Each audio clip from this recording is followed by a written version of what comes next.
Hi everyone, this is Allison from Speakeasy Counseling. Have you ever had one of those moments where a small disagreement turns into a big fight?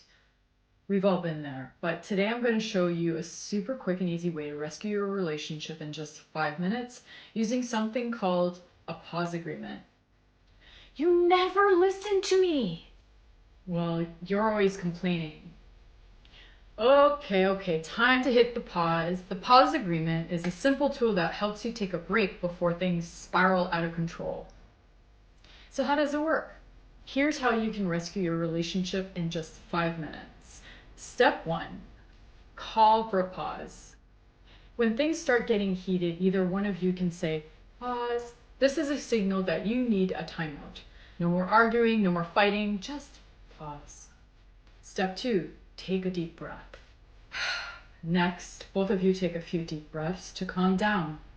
In through your nose, out through your mouth. Trust me, it works. Step 3, acknowledge what's happening.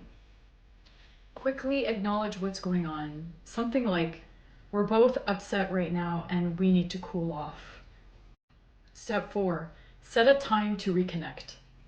Then set a time to come back together and talk calmly, like 5 minutes later. Remember, this isn't about avoiding the issue, it's about coming back to it with a clear head. Step 5, repair and reconnect. After a 5-minute break, come back, apologize if needed, and talk it out. The goal is to reconnect, not to keep fighting.